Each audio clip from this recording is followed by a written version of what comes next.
Assalamualaikum warahmatullahi wabarakatuh. Waalaikumsalam. Waalaikumsalam warahmatullahi wabarakatuh. Bapak-bapak, ibu-ibu, sama Ustadz Rizal. Alhamdulillah pada pagi hari ini kita eh, kajian Al-Hasani mendapatkan seorang narasumber yang saya lihat masih muda ya. Nah, saya dapat doktor tahun 88, udah hampir 40 tahun yang lalu. Dia baru dapat, jadi masih segar ini barangkali ya. Marilah kita sama-sama mendengarkan, barangkali banyak hal-hal yang selama ini kita belum tahu ya. Mudah-mudahan dengan ini kita lebih tahu, terutama yang berbasis Al-Quran ya. Kadang-kadang yang berbasis kedokteran, barangkali sebagian kita sudah tahu. Baik, waktu sepenuhnya untuk Dr. Uci Indra Nasution. Sebelum presentasi, barangkali sedikit jelaskan tentang kurikulum vitae. Silakan, Dr. Uci. Baik, terima kasih Prof. Nama saya Uci Nasution. Saya baru saja menyelesaikan S3 saya dari Perguruan Tinggi Ilmu Quran. S1-nya Teknik Elektro, S2-nya Bisnis, S3-nya Pendidikan Ilmu Quran. Di Pendidikan Ilmu Quran ini saya mengambil tema kesehatan. Kenapa? Karena memang sudah 16 tahun saya mempelajari sehat holistik. Latar belakangnya barangkali karena saya lahir dan besar dari keluarga besar yang ibunda meninggal di usia yang masih muda gitu ya. Kakanda kemarin juga meninggal di usia yang masih muda. Padahal kakek dan nenek juga meninggal di usia yang masih sangat muda, om dan tante juga. Sehingga kemudian saya berpikir, ya Allah beri saya petunjuk gitu, bagaimana sebenarnya Al-Quran ini berbicara tentang kesehatan. Yang lainnya, alhamdulillah saat ini saya Ketua Yayasan Rumah Cahaya Quran Indonesia. Mungkin di sini ada Pak Firman yang bersama-sama 18 tahun sudah menjadi bunda dari para yatim duafa Hafiz Quran. Alhamdulillah Buya Rizal juga sudah pernah berkunjung dan santri-santri juga sudah pernah datang. Kegiatan yang lain aktif juga di beberapa perkumpulan nasional. Sebenarnya niatnya adalah ingin berbagi ilmu dan kebermanfaatan kepada sesama dan semesta selama masih Allah berikan kesempatannya. Saya juga menulis buku yang judulnya Menjadi Manusia Cahaya, Perjalanan Sebuah Hidup, bagaimana menuju enlightenment bersama Al-Quran. Mungkin itu sedikit latar belakang. Kemudian saat ini masih menjadi direktur di beberapa perusahaan, masih bekerja. Alhamdulillah suami juga dokter spesialis penyakit dalam, orang Padang juga, dokter Indra Zaman, sehingga saat ini memang bersama-sama kita concern bagaimana kita berbuat terutama untuk kesehatan. Seperti itu, mohon izin Prof. Ya, silakan PowerPoint-nya.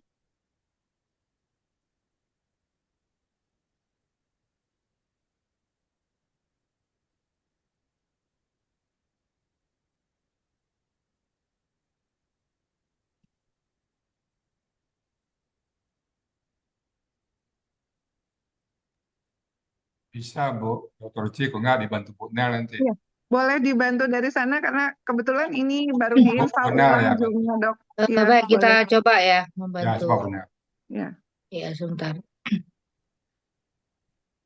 Uci sambil coba juga. Ya, ya. Nah, biar Bu Nel aja, Bu Uci. Baik, baik. Sudah Ah, kelihatan, Pak? udah apa, tak? Ya, sudah. Kelihatan ya? Udah. Ya, selesai. Belum. Selesainya Bu Nel. Oke. Ya, silakan Bu Uci. Silakan. Baik, terima kasih. Seperti tadi saya sampaikan, mohon izin, disertasi presentasi ini diambil dari disertasi dengan judul Protokol Kesehatan dalam Perspektif Al-Quran, yang kemudian dalam bahasa yang lebih mudah dipahami, saya menyebutnya sebagai sehat paripurna berbasis Al-Quran. Boleh lanjut, Bunda? Nah, temuan disertasi Tem dan Isyarat Al-Quran tentang kesehatan. Jadi sebenarnya kampus saya, alma mater kami, Perguruan Tinggi Ilmu Quran yang memang mengkhususkan bagaimana kemudian membuat disertasi tematik dengan berbasiskan pada Al-Quran. Dalam disertasi ini ternyata ditemukan bahwa Quran memiliki isyarat tentang kesembuhan, Quran memiliki isyarat juga tentang kesehatan, dan Quran juga memiliki isyarat tentang obat. Yang menarik semuanya berasal katanya adalah dari kata yasfi atau sifa yang menyatakan bahwa kesembuhan itu bukan menggunakan kata dawa misalnya atau obat, yang di sini selalu menjelaskan bahwa kesembuhan itu sifatnya adalah holistik atau paripurna, tidak hanya jiwa tetapi juga raganya. Boleh lanjut izin? Nah ini untuk kajian tadi, kalau tadi adalah kajian Qur'annya, ini adalah kajian hadisnya. Bahwa ternyata Rasulullah menyampaikan bahwa manusia yang kuat itu lebih dicintai Allah. Walaupun ternyata di dalam keduanya terdapat kebaikan. Kemudian juga hadis tentang nikmat sehat yang sering terlupakan. Dua kenikmatan yang sering dilupakan oleh kebanyakan manusia adalah nikmat sehat dan nikmat waktu luang. Dan yang ketiga adalah tentang bahwa semua penyakit pasti ada Bu Nel. obatnya. Oke.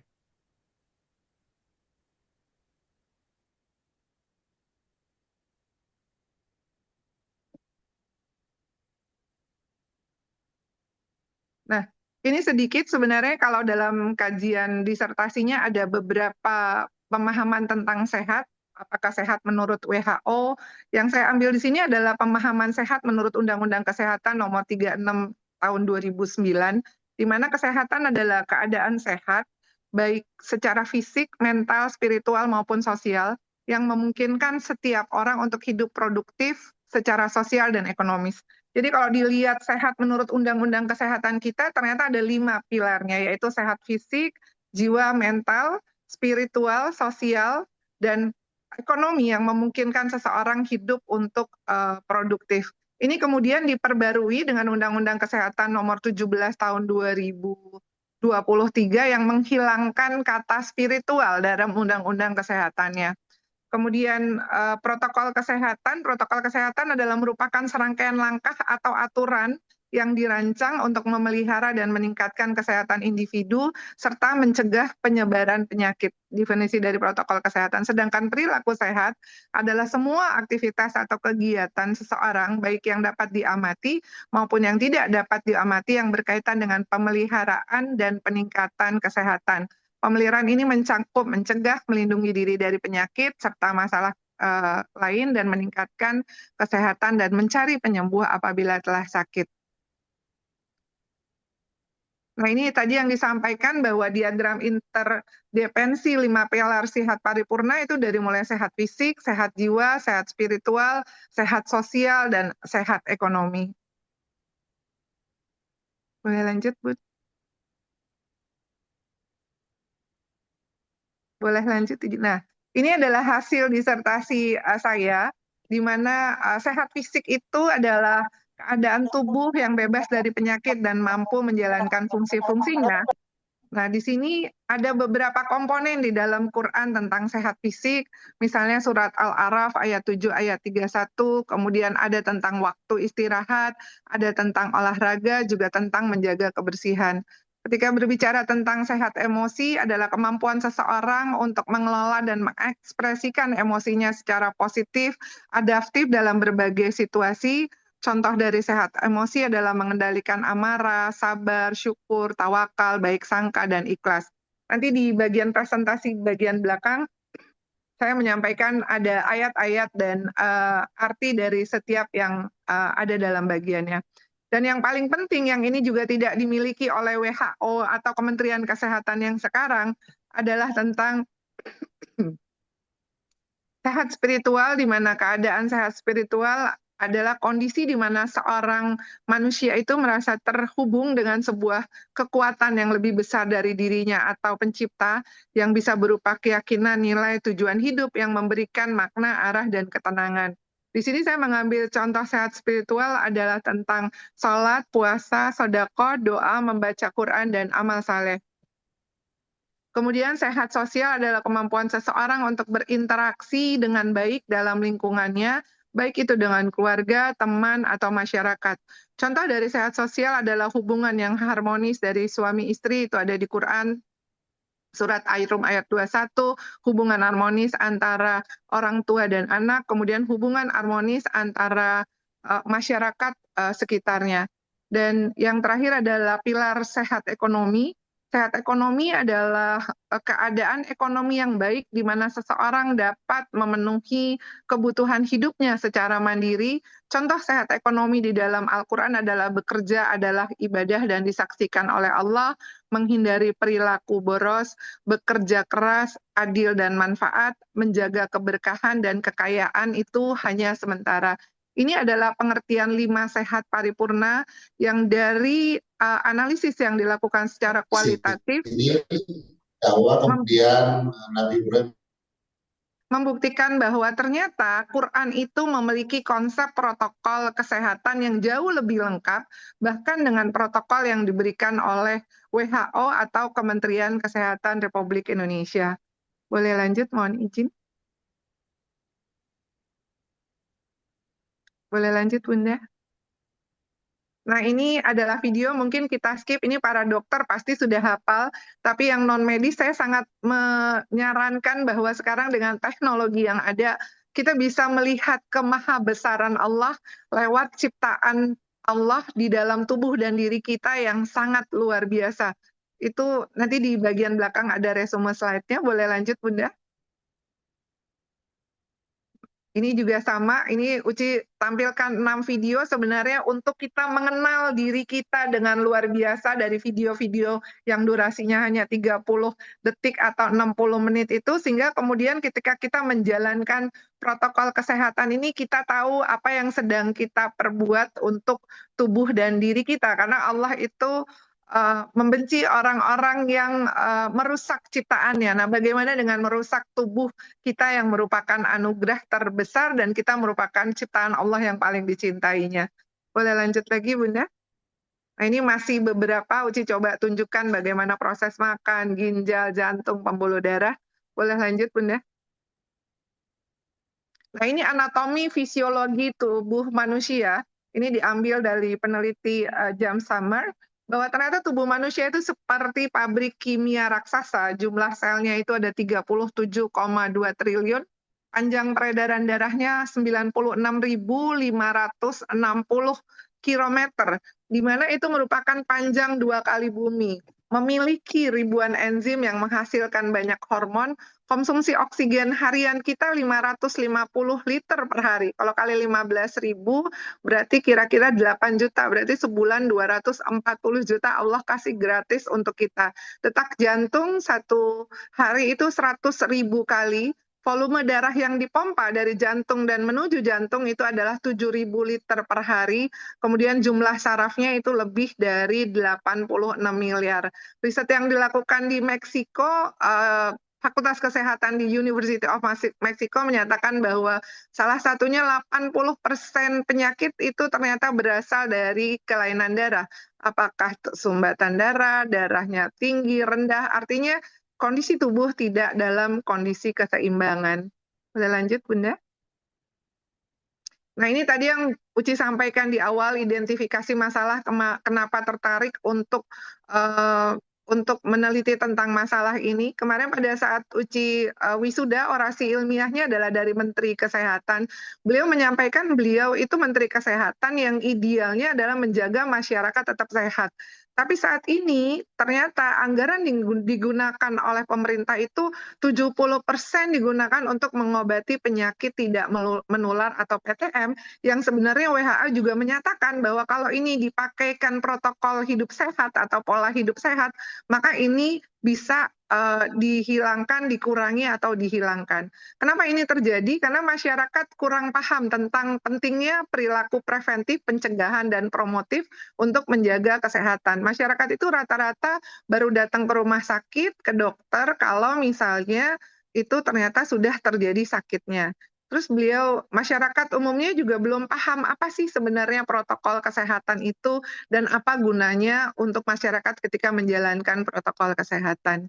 Boleh lanjut, Bunda? Nah, ini yang tadi Uci sampaikan juga, riset-riset dan penelitian bahwa 70% tubuh manusia itu terdiri dari air. Kemudian juga bagaimana darah dipompa, seperti apa darah yang tersumbat, dan lain sebagainya. Boleh lanjut, Bud? Nah, ini adalah data-data atau angka yang ada di Indonesia. kenapa kemudian Indonesia itu tidak masuk ke dalam negara yang paling sehat dilihat dari angka kematian dasar, kematian bayi, angka kematian balitanya, ada kematian ibu. Boleh lanjut, Bu?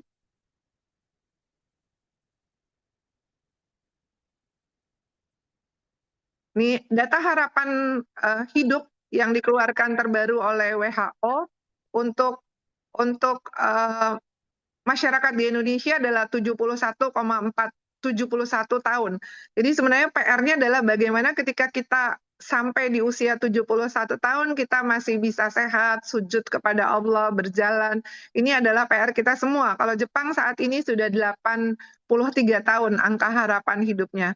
Dan data terbaru yang dikeluarkan juga pada tahun 2021, penyebab utama kematian di Indonesia itu meliputi penyakit kardiovaskular, diabetes, penyakit pernapasan kronis, dan kanker. Yang lagi-lagi disampaikan bahwa ini sebenarnya bisa diperbaiki dengan pola hidup yang sehat atau protokol kesehatan.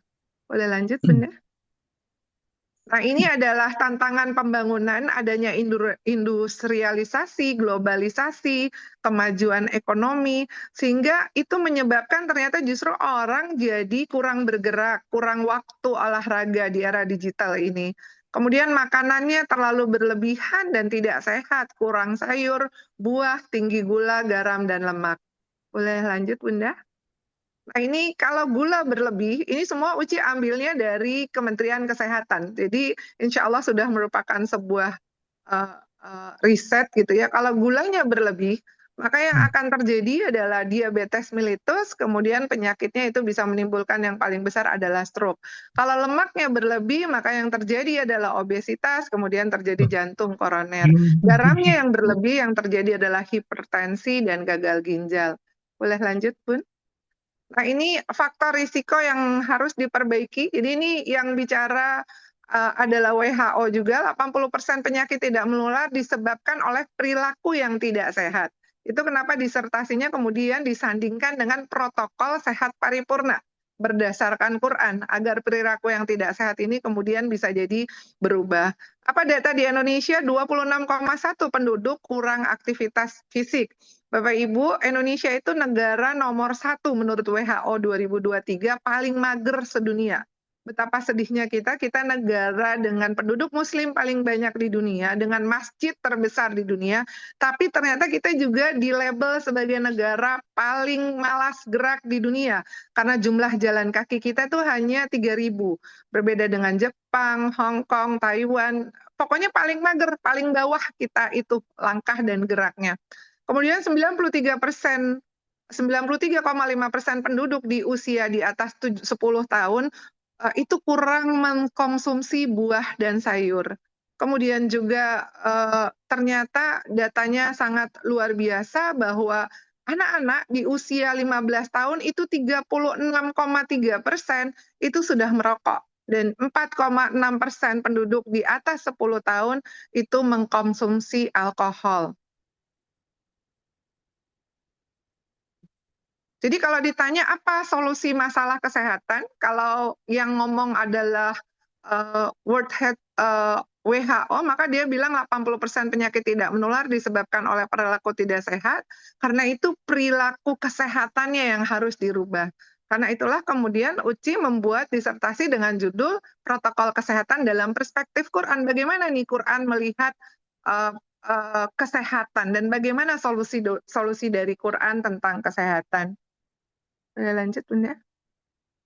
Nah, ini tadi sudah Uci sampaikan bahwa sehat dalam disertasi Uci ini ada 5 pilarnya. Pilar yang pertama adalah pola makan dan minum. Nah, pola dan makan dan minum itu kemudian ada pola tidur, ada pola kebersihan, ada kontrol dan terapi secara rutin jika kita mengalami saat ini yang disebut dengan best practice sebenarnya Bapak Ibu. Jadi alhamdulillah di Rumah Sakit Indonesia itu pasiennya mungkin ada sekitar 2.000 sampai 3.000 pasien. Yang kita beritahukan adalah proses edukasi dan literasi tentang ketika kita ingin sehat bersama Al-Quran, maka apa-apa yang harus dilakukan. Misalnya untuk pola makan dan minum, Al-Quran surat 7 ayat 31 bilang, makan minumlah makanan yang halal dan jangan berlebihan. Nah, bagaimana kita tahu berlebihan atau tidak berlebihan? Tentu kita ukur, yaitu apakah berat badan kita ideal atau tidak ideal. Kemudian bagaimana cara makan, cara minum, dan amazingnya bahwa Uci mencari jurnal-jurnal ilmiah itu dari misalnya Harvard, Netbook, dan lain sebagainya gitu ya, bahwa ternyata semua yang disampaikan oleh jurnal-jurnal ilmiah terbaru tentang sehat fisik dan makan ini, itu sudah dicontohkan oleh Rasulullah sejak 14-15 abad yang lalu gitu. Jadi ini sesuatu yang sangat luar biasa, bagaimana Rasulullah misalnya bilang pola tidur setelah Isya, kalau tidak ada kegiatan segera tidur, bagaimana tentang istirahat siang walaupun hanya 15 menit, bagaimana tentang menjaga pola kebersihan, bagaimana Rasulullah itu mengunyah dan makannya itu adalah 33 kali sebelum ditelan, karena ternyata proses pencernaan itu dimulai dari mulut. Ketika kita mengunyahnya lebih lama, maka kemudian enzim-enzim akan keluar dan itu membantu proses pencernaan di dalamnya. Boleh lanjut, Bun? Yang juga sekarang lagi sedang sangat parah adalah sebenarnya, mohon izin, bagaimana pola makan kita itu hampir semuanya mengandung 7P. 7P itu adalah mengandung pengawet, mengandung pengembang, pemutih, pewarna, perisa, kemudian juga pestisida, makanannya semua disemprot, dan itu masuk ke dalam tubuh kita, mengalir di yang tadi, panjang pembuluh darah itu yang panjangnya sampai 100.000 kilometer gitu, ternyata masuk ke dalam usus yang panjangnya usus itu sampai 10-11 meter gitu di dalam tubuh kita semuanya. Bayangkan kita memasukkan zat-zat seperti itu ke dalam tubuh. Dan kalau kita jarang bergerak atau jalan berolahraga, di sini banyak dokter senior, terjadi yang namanya sarkopenia, massa ototnya itu menjadi mengecil gitu. Dan itu kenapa Rasulullah dicontohkan kalau berjalan itu seperti langkahnya itu sangat panjang dan lebar, dan sahabat-sahabat harus berlari-lari kecil untuk mengikuti. Dan kalau dilihat juga Rasulullah itu hampir tidak pernah sakit selama seumur hidupnya. Beliau masih berlari dengan istrinya gitu, mengajarkan olahraga. Ini semua kemarin mohon izin, kebetulan Uji baru diminta menjadi narasumber di kampus, sehingga ini adalah presentasi terakhir tersebut, bagaimana sehat zaman now menurut Kementerian Kesehatan, harus rajin aktivitas fisik, perbanyak makan buah dan sayur, cek kesehatan secara rutin, kemudian kelola stres secara baik, tidak merokok. Nah, kalau berbicara Kementerian Kesehatan, maka tidak ada nih sehat spiritual. Padahal ini menurut Uci bagian yang nanti akan jadi bagian paling penting. Boleh lanjut, Jin? Nah, ini pola makan nanti bisa dilihat ya, bagaimana hasil-hasil riset menunjukkan kalau kita makan gula berapa sih bolehnya, garam berapa sih, lemak berapa, bagaimana piring itu harus diatur gitu ya. Rasulullah juga sampaikan kan sepertiga air gitu, sepertiga adalah makanan.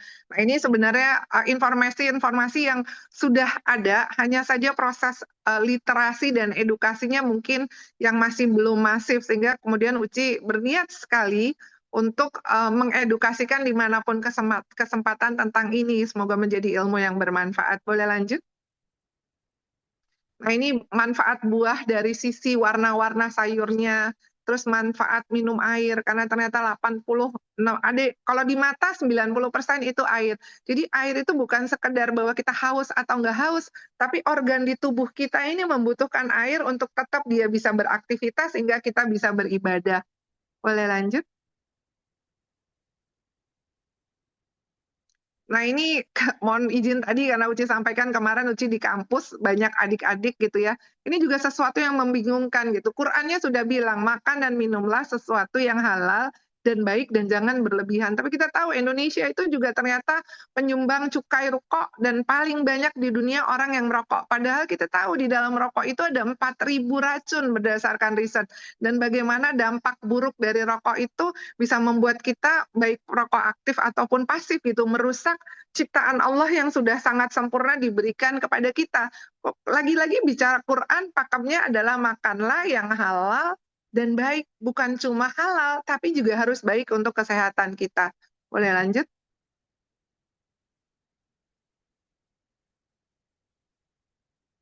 Nah, ini tadi manfaat luar biasa dari olahraga teratur, riset-risetnya Kementerian Kesehatan semua sudah bilang aktivitas fisik minimal 30 menit. Sebenarnya kalau Bapak Ibu berjalan kaki untuk mencapai 6.000 langkah, itu cukup berjalan dengan pelan selama 30 menit. Dan ternyata mungkin kita masih kurang pahami bagaimana bahwa latihan-latihan fisik itu ternyata sangat amat luar biasa bermanfaat dan sangat dibutuhkan oleh tubuh kita. Makanya biasanya kalau usianya sudah lanjut yang kemudian terjadi adalah frozen shoulder, apakah di bahu, apakah di dengkul, apakah di kaki atau di tangan gitu. Kenapa? Karena itu tadi mager, malas gerak. Padahal tubuhnya itu tadi jantung memompanya 7.000 liter keluar dari jantung masuk ke dalam jantung. Kalau kitanya diem terus kan dia juga jadi stagnan gitu ya. Gravitasi buminya nggak sesuai dengan tubuh kita. Boleh lanjut? Nah, ini nanti Uci skip aja, tetapi ini menurut aku 2 video yang sangat bagus bagaimana orang yang saat ini sedang dirawat harus cuci darah seminggu 2 kali di RSCM, betapa berat gitu dan betapa sedih bahwa ternyata setiap harinya sekarang di RSCM bagian anak itu ada sekitar 40 anak yang mengalami cuci darah setiap hari di usia yang masih sangat muda gitu ya. Kenapa seperti itu? Ketika ditanya, minumnya 4B, berwarna, bersoda, berasa, gitu. Ada juga yang berenergi. Padahal sebenarnya makanan, minuman seperti itu tuh akan sangat membahagiakan untuk tubuh kita. Boleh lanjut? Nah, ini yang berkaitan dengan sehat emosi. Rasanya kalau ini nanti banyak para senior UCI yang lebih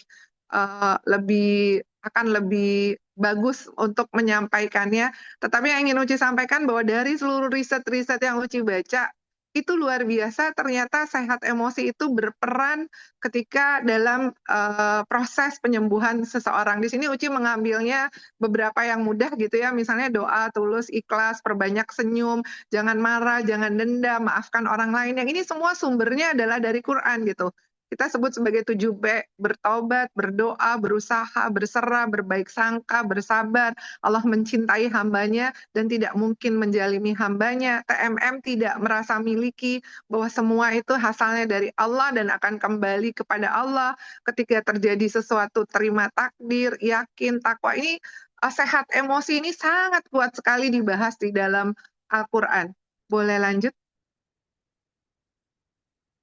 Nah, ini sehat spiritual, ini adalah bagian yang menurut Uci paling istimewa dari disertasi Uci, karena tidak ditemukan sehat spiritual ini di dalam definisi baik WHO maupun Kementerian Kesehatan yang ada sekarang. Kenapa sampai tidak ada? Karena mungkin bagaimana melakukan parameter-parameter kesehatannya, itu boleh dibilang yang memiliki hanya umat Islam gitu, yang memiliki secara sangat sempurna, paripurna, holistik. Nah, ini Uci mengambil beberapa percobaan sebelumnya. Boleh? Masih di sehat spiritual, mungkin 2-3 menit. Nah, ini jadi beberapa riset yang diteliti, misalnya ada Profesor Soleh di Unair. Beliau menyampaikan bahwa penyakit kanker itu ternyata bisa diperbaiki kondisinya ketika melakukan salat tahajud. Hasil penelitiannya ketika tahajud ada dalam kondisi yang sangat rileks, ada hormon kesembuhan, 4 hormon utama yang dikeluarkan dari dalam tubuh. Kemudian membaca Quran, Dr. Agus Rahmadi, penelitian yang terbaru dari beliau, bahwa ternyata bacaan Quran dari hasil riset beliau, ketika misalnya satu bakteri diberikan bacaan Quran, diberikan musik klasik, diberikan puisi-puisi Arab yang sebenarnya kata-katanya adalah bahasa Arab atau tidak diberikan apapun, hasilnya ketika dibacakan Quran, bakteri-bakterinya itu mengurang sangat signifikan bakteri jahatnya. Tubuh kita itu kan dalam setiap sel ada probiotik, ada bakteri jahat, ada bakteri baik. Kalau tadi selnya 37 triliun, 20-30% bakteri jahat. Kalau kita sakit itu karena imun sistem kita turun, karena bakterinya lebih banyak daripada bakteri yang jahat daripada bakteri baik. Ini juga satu riset yang sangat luar biasa. Kemudian doa dan zikir, ada 3 teman dokter di Universitas Gadjah Mada, Fakultas Kedokteran, bagian penyakit dalam, yang meneliti bagaimana peran LPD, Zikir di dalam bahasa kesehatannya disebut sebagai LPD atau latihan pasrah diri untuk mengurangi kondisi 3 penyakit yang Uci baca dan Uci belajar dan ketemu langsung sama teman-teman di Fakultas Kedokteran di UGM. Yang pertama adalah diabetes, hipertensi, dan autoimun.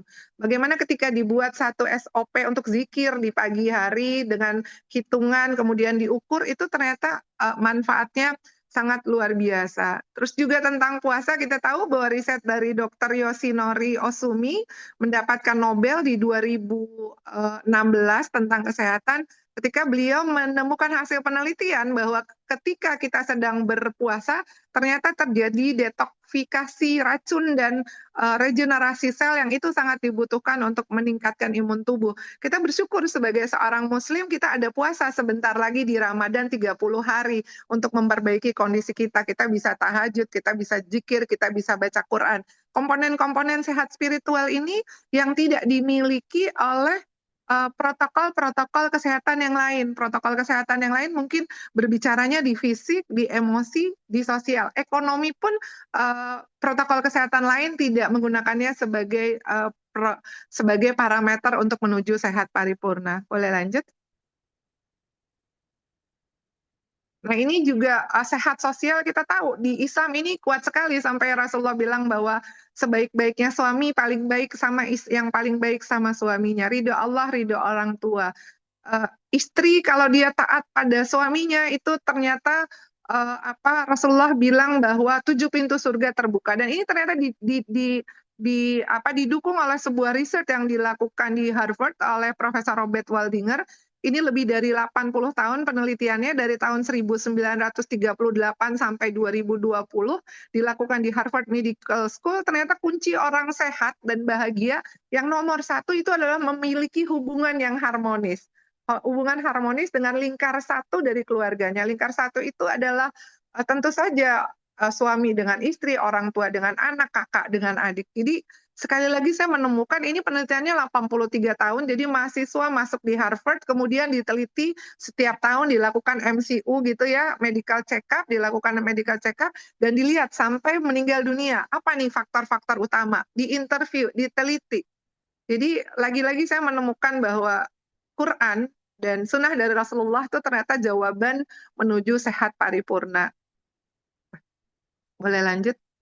Nah, kemudian juga sehat ekonomi, bagaimana ternyata di dalam Quran, di dalam hadis Rasulullah, bahwa bekerja itu adalah bagian daripada bentuk beribadah kepada Allah, agar bisa menjadi sosok hamba yang mandiri secara ekonomi dan tidak menjadi beban orang lain. Bekerja sehat ekonomi dalam Quran dan hadis itu banyak sekali komponen-komponennya yang Masya Allah universal, sangat holistik, dari mulai niat bekerjanya disaksikan oleh Allah dan Rasulnya.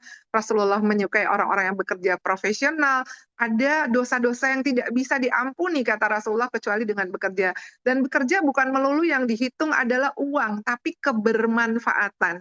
Ini juga sesuatu yang sangat luar biasa, yang mungkin sangat sulit gitu ya, dari uji riset nulis selama 1 tahun ini menemukan ada konsep-konsep seperti ini dalam perspektif kesehatan yang diajarkan oleh yang lain.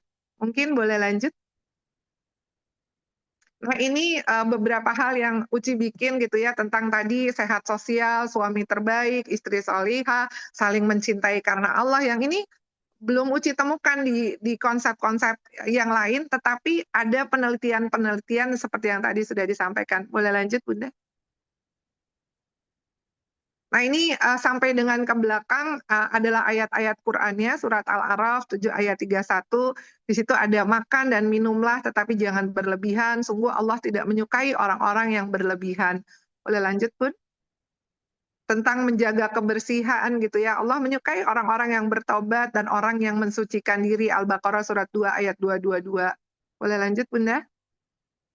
Ini tentang emosi dalam perspektif Quran, orang-orang, yaitu orang-orang yang berinfak, kemudian orang-orang yang menahan amarahnya, memaafkan kesalahan orang lain, dan Allah mencintai orang-orang yang berbuat kebaikan. Surat 3 ayat 134. Boleh lanjut, Bun? Sabar, wahai orang-orang yang sabar, mohonlah pertolongan kepada Allah dengan sabar dan salat. Boleh lanjut, Bunda? Tentang syukur juga ada di dalam Al-Quran, surat Ibrahim, surat 14 ayat 7. Boleh lanjut, Bunda? Tentang bagaimana tawakal hanya kepada Tuhannya. Bertawakal apabila dibacakan ayat-ayat mereka, mereka bertambah kuat imannya. Surat Al-Anfal ayat surat 8 ayat 2. Boleh lanjut, Bunda?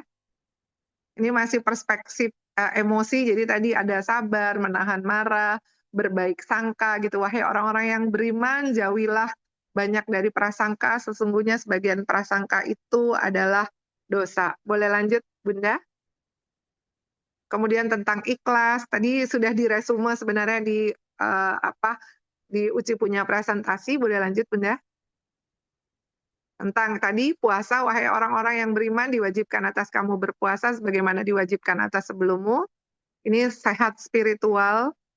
Tentang sedekah, perumpamaan orang-orang yang menginfakkan hartanya di jalan Allah, seperti sebutir biji. Jadi ada penelitian juga di Amerika, ayah, bunda, dan para guru, bahwa ada bakteri yang didoakan dan tidak didoakan, ada pasien kanker pasca operasi yang didoakan dan tidak didoakan gitu ya, dan yang mendoakan tidak kenal terhadap orangnya. Ternyata orang yang didoakan itu cenderung hasilnya adalah lebih cepat sembuh dan membaik dan terkoreksi, terperbaiki kondisinya daripada penelitian bakteri atau orang yang sakit kanker yang tidak didoakan. Boleh lanjut, Bunda? Nah, ini tentang doa gitu ya, Al-Baqarah surat 2 ayat 186, bahwa Allah mengabulkan orang-orang yang berdoa apabila berdoa kepadaku. Boleh lanjut, Bun? Membaca Quran, dibacakan ayat ini, surat Al-Anfal lagi, ayat surat 8 ayat 2. Hatinya bergetar ketika dibacakan Quran. Tentang beramal soleh dan orang-orang yang beriman dan mengerjakan kebaikan, pasti akan kami hapus kesalahan-kesalahannya, dan mereka pasti akan kami beri balasan yang lebih baik dari apa yang mereka kerjakan. Boleh lanjut? Hubungan yang harmonis antara suami istri, Quran, surat Ar-Rum, surat 30 ayat 21, dan tanda-tanda kebesarannya Allah menciptakan pasangan-pasangan untuk jenismu sendiri. Nah, ini Uci sebenarnya ingin sekali, Gurunda ingin menjadi seorang coach yang khusus di masalah ini sebenarnya, karena sepertinya banyak sekali para ustadz yang mempelajari Quran, tetapi dari angle lebih kepada ibadah, padahal yaitu yang tadi Rasulullah bilang bahwa sebaik-baiknya manusia justru yang paling baik pada istrinya, istri yang soleha itu bisa masuk surga dari 8 pintu surga, didukung oleh penelitian di Harvard gitu. Bagaimana Rasulullah itu ternyata istri suami yang sangat romantik, sangat penyayang, sangat penuh cinta gitu ya. Ini menurut Uci hal-hal yang memang masih kurang barangkali diliterasikan dan diedukasikan di dalam masyarakat. Boleh lanjut, Bu? Nah, Al-Quran juga mengatur bagaimana hubungan yang harmonis antara orang tua dan anak. Hadisnya juga bilang ridho Allah pada ridho orang tua. Begitu Tuhanmu telah memerintahkan agar kamu menyembah selain Dia dan hendaklah berbuat baik kepada ibu bapak. Boleh lanjut? Hubungan yang harmonis dengan masyarakat sekitar, dijadikan berbangsa-bangsa, bersuku-suku agar saling mengenal. Ini juga termasuk dalam sehat sosial. Boleh lanjut? Ini protokol kesehatan untuk ekonomi dalam perspektif Quran yang tadi Uci sampaikan. Quran surat 9 ayat 105, bekerja adalah ibadah dan disaksikan oleh Allah. Boleh lanjut? Nah, kemudian ini sehat ekonomi yang lain adalah menghindari perilaku boros. Quran berbicara tentang bagaimana kalau sedekah itu ternyata harus diberikannya kepada kerabat dekat, orang miskin, orang yang dalam perjalanan, dan jangan kamu menghambur-hamburkan hartamu dengan cara yang boros. Kemudian bekerja keras, Quran surat Al-Anfal ayat 60, dan persiapkanlah dengan segala kemampuan. Jadi di situ berarti bahwa Allah tuh menyuruhkan kita tuh untuk mempersiapkan diri dengan segala kemampuan kita, mempersiapkan diri dengan segala kemampuan kita yang terbaik, menghadapi usia yang lebih tua, bagaimana kita tetap bisa beribadah. Boleh lanjut, Bunda? Nah, ini adil dan manfaat, bahwa ketika berbicara tentang ekonomi, maka dan janganlah kamu makan harta di antara kamu dengan cara yang batil, dan janganlah menyuap dengan harta itu para hakim. Jadi ekonomi berkaitan juga dengan keadilan dan kebermanfaatan. Boleh lanjut, Bun? Nah, ini kekayaan hanya sementara. Surat Al-Hadid, surat 57 ayat 20, ketahuilah sesungguhnya kehidupan dunia itu hanyalah permainan dan senda gurau, perhiasan dan saling berbangga di antara kamu, serta berlomba-lomba dalam kekayaan dan anak keturunan, seperti hujan yang tanaman-tanamannya mengagumkan para petani, kemudian tanaman itu menjadi kering dan kamu lihat warnanya kuning, kemudian menjadi hancur, dan di akhirat nanti ada azab yang keras dan ampunan dari Allah serta keridoannya. Dan kehidupan dunia itu tidak lain hanyalah kesenangan yang palsu. Boleh lanjut, Bun? Terima kasih. Sepertinya ini yang bisa Uci sampaikan, dan Uci sangat terbuka, Buya, mohon izin, dan para gurunda yang ada di sini. Uci juga masih belajar gitu ya, masih belajar. Cuma tadi seperti Uci bilang, dari latar belakang keluarga yang ditakdirkan Allah, banyak sekali yang meninggal di usia muda, di bawah 50 tahun, termasuk kakak Uci, Bunda Uci. Kemudian ingin mencari gitu, bagaimana solusi Quran sementara kita adalah negara dengan penduduk muslim paling besar di dunia. Itu kenapa kemarin kebetulan Uci juga sebagai direktur di Lembaga Amil Zakat Dewan Masjid Indonesia. Alhamdulillah pada saat kemarin Uci sidang itu Pak JK hadir karena Uci pingin sekali ini kita mulai di kajian-kajian, kemudian di masjid-masjid yang jumlahnya ada 850.000, bukan hanya berbicara tentang ibadah saja, tetapi juga berbicara tentang konsep kesehatan. Karena kalau kita sudah sakit, kemudian tentu kita tidak bisa beribadah dengan baik. Kemudian juga itu barangkali Buya, Gurunda, dan Ibu Nel, dan para guru dan para sahabat sharing dari Uci. Rata-rata usia tertinggi. Baik, terima kasih Dr. Uci. Alhamdulillah banyak hal yang baru, yang lain yang kita dapatkan pada pagi ini. Kami semuanya sudah rasa-rasa S3 nih sesudah mendengarkan presentasi tadi.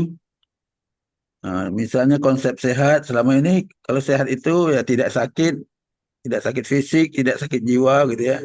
Nah, padahal konsep sehat itu sangat luas, termasuk tadi spiritual ya.